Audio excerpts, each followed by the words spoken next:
अब देखो, जैसे फिलोसॉफी है, फिलोसॉफी क्या है? जैसे किसी शायर के लिए कविता होती है, वैसे ही किसी फिलोसोफर के लिए उसके सिद्धांत होते हैं। सिद्धांत उस विचार को कहते हैं जो तर्क और कल्पना के बीचों बीच पैदा होता है। फिलोसॉफी का जन्म इंसान की सोच में मौजूद हैरानी की भावना में से हुआ है।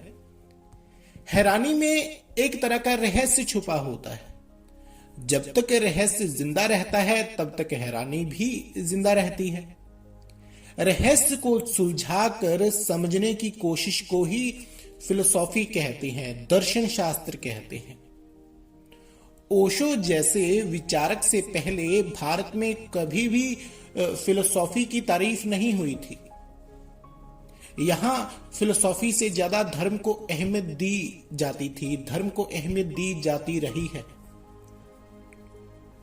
आज भी अगर तुम किसी के सामने फिलोसॉफी की बातें करो तो लोग शायद तुम्हारा मजाक उड़ाएं या तुम्हारे ऊपर हंसें, क्योंकि ऐसी ही चीजें होती रही हैं। ऐसी ही चीजें होती हैं जब आप बात फिलोसॉफी की कर रहे होते हैं, क्योंकि फिलोसॉफी में, दर्शन शास्त्र में जो सिद्धांत होते हैं, जो विचार होते हैं, जो बातें होती हैं, जो वार्तालाप होती है, वो हर कोई समझ नहीं पाता। चारवाक भी, अगर आपने चारवाक के बारे में सुना है, वैसे तो इसके ऊपर पूरा का पूरा लेक्चर मैंने डाला था यूट्यूब के ऊपर।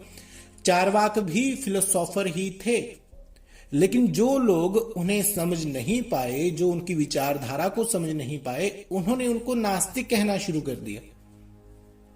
ज्यादातर लोग अपनी प्रॉब्लम्स को अपना दिमाग इस्तेमाल करके सॉल्यूशन ढूंढने की बजाय क्या करते हैं, वो पूजा पाठ का रास्ता बनाते हैं।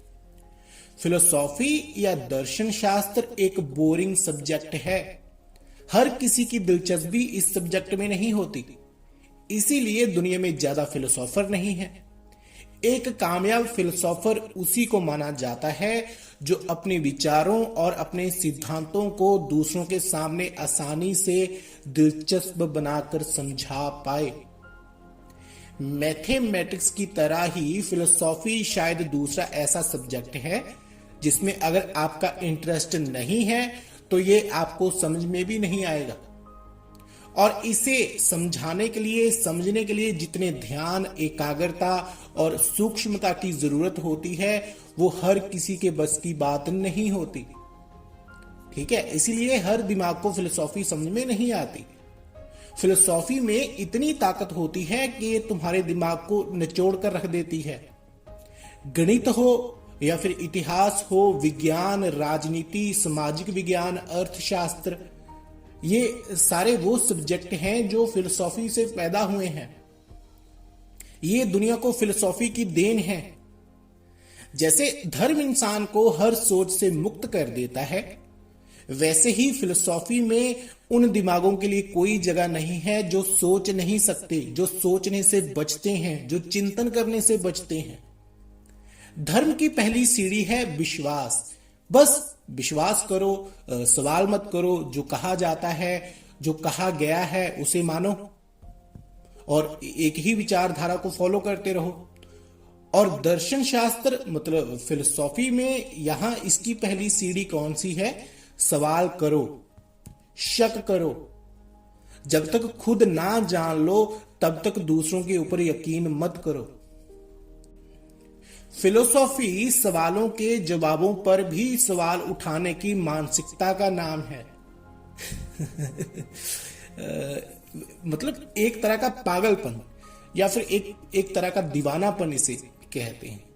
तो इसीलिए फिलोसॉफी एक ऐसा सब्जेक्ट है जो सुनने में, चलो आपको लगता होगा कि फिलोसॉफी आसान है, लेकिन ये इतना आसान नहीं है। ये मुश्किल है और इसके मुश्किल होने में ही इसकी खूबसूरती है।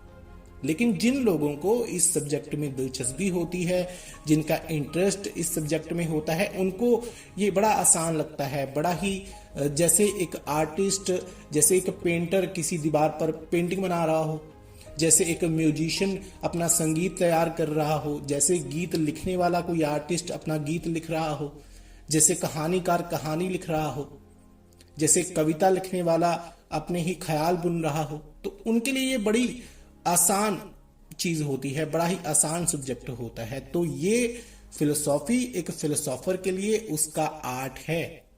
तुम्हारे लिए ये कुछ भी हो सकता है, तुम इसे चाहे इसके ऊपर हंसो, इसका मजाक उड़ाओ या फिर कुछ भी कहो।